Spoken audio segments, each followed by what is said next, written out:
Hey everyone, it's Mike with Stowaway Travel. Hey, join us today. We're heading over to Baypoint Landing, and in this video, we're going to tell you all about Baypoint Landing and just what a neat RV resort it is over outside of Coos Bay, Oregon. Should be a good time, so stick around, and we'll see you when we get there.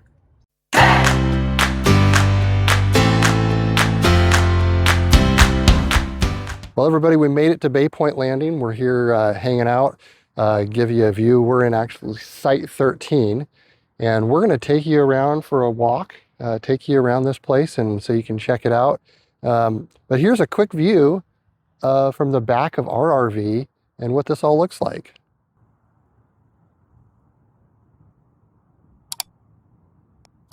Just a gorgeous view here at Baypoint Landing. And this is the middle of December right now. The middle of December.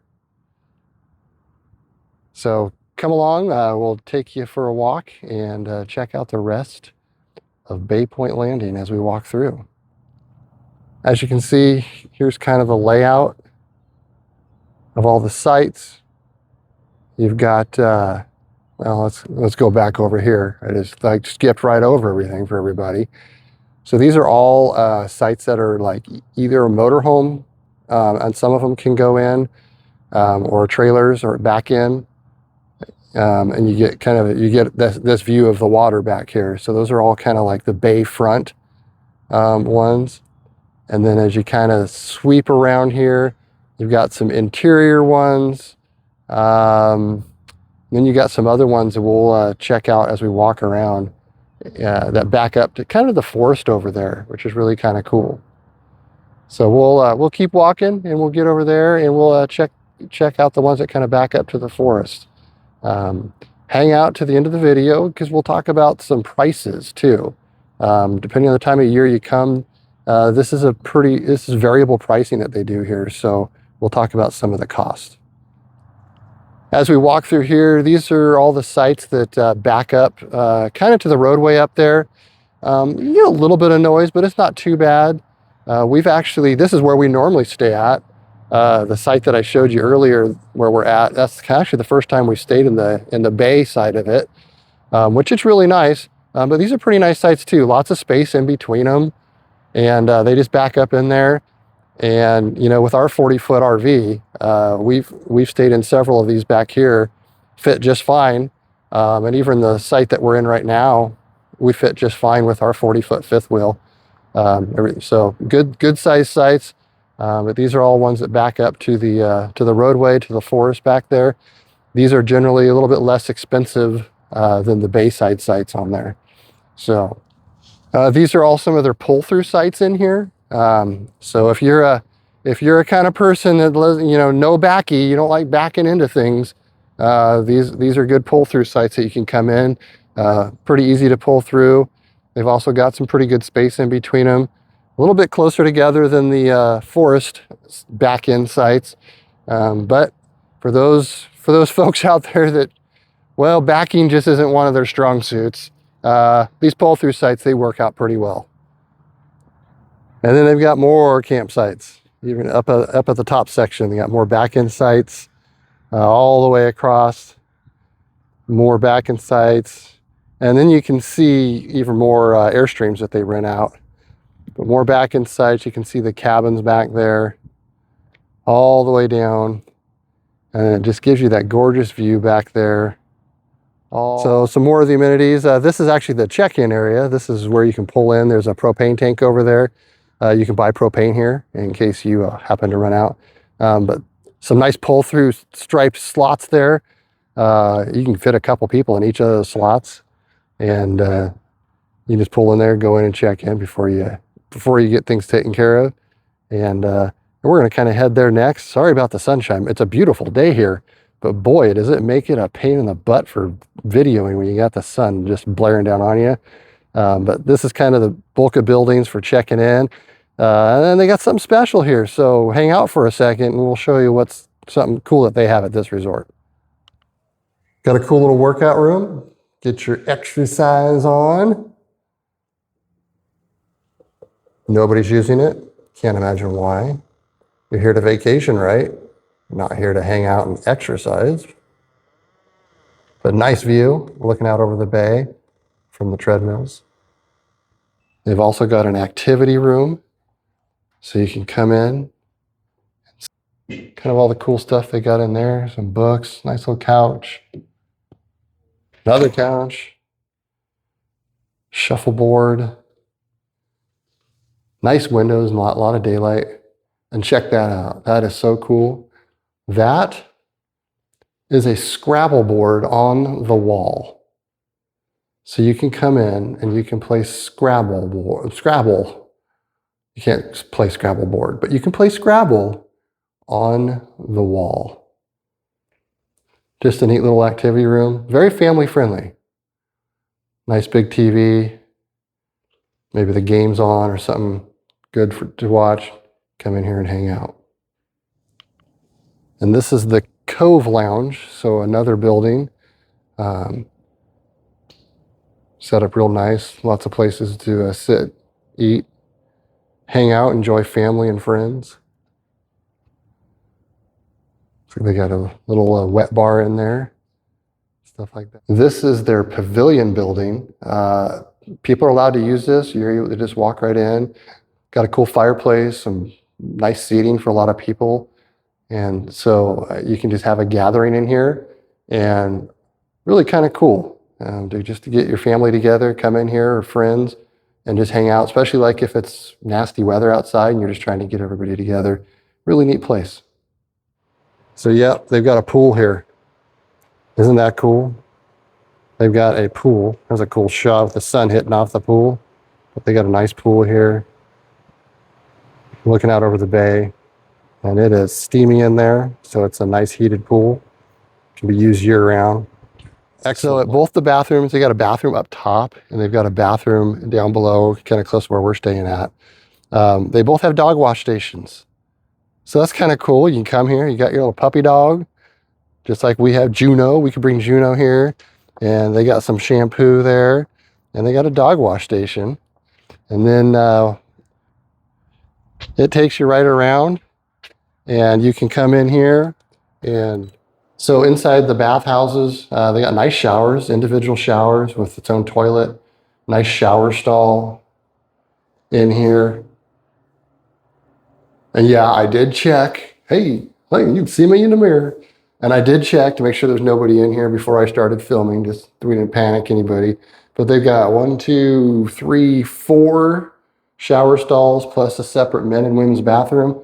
And then they got laundry. Washers and dryers galore. So nice little setup. Very same setup as down below. So there's 2 of these setups here at this resort.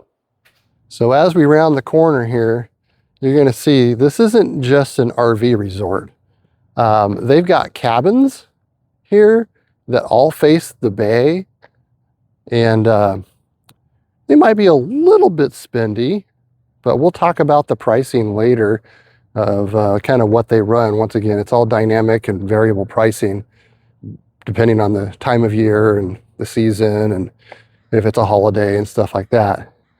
But so if you're a cabin kind of person, like you're not a camper and you want to have a cabin here, you can do that. Or if you're coming here with friends and family and maybe they're not set up to be camping and you could camp and they could stay in a cabin.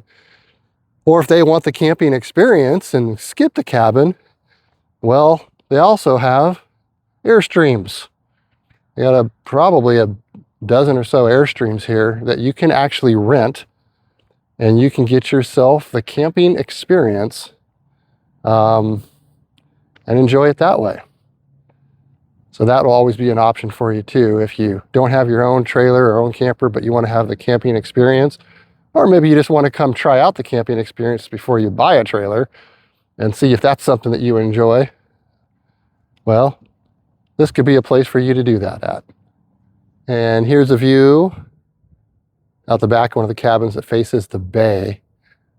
The one I just showed you doesn't face the bay, but this one does face the bay. There's the fire pit out there. Pretty neat place. Be able to get together. But you got pretty good panoramic views all the way around. I mean, they are a little bit close to each other, but not bad. Not bad at all as far as the cabins go. And then walking down the back side of the place, these all face towards the forest and the road back there. I haven't been inside these, so I couldn't tell you if you're going to hear road noise or not, but I doubt it. We've been in our fifth wheel that backs up to the forest before, and we were fine. We didn't, at night, we didn't hear road noise. There is a fire station right across the street. So every once in a while, you'll get, if they get a call out, then you might hear the fire trucks taking off. But other than that, not too bad. But more cabins galore, plenty of space for a lot of people. So I thought we would just kind of talk about Baypoint Landing a little bit. We kind of went around and showed you some of the cabins and the Airstreams that they have here and the RV sites and some of the buildings.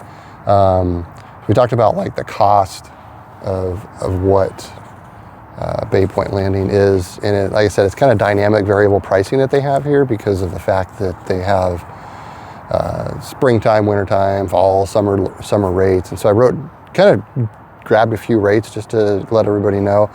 So for like the RV sites, and this is going to be dependent, like if you're staying in the Bayview, like we are this time around, or if you're staying in the backed up to the mountains or a pull-through site, but just kind of shoot you a range. In wintertime, you're looking at anywhere from $57 to $78 a night. $78 a night is going to be like that Bayview back in. So not terrible, but maybe a little bit more than the average out there. Springtime, you're going to jump up to $69 a night to $94 a night. And then in summer is where you're going to see the big jump. That's going to be like $84 to $132. So that's something to consider. Not too busy here. Like I said, we're here in the middle of December and there's still quite a few open sites. And so you could like time it out, look at the weather, see if it's going to be a nice weather. Like it's a beautiful day today.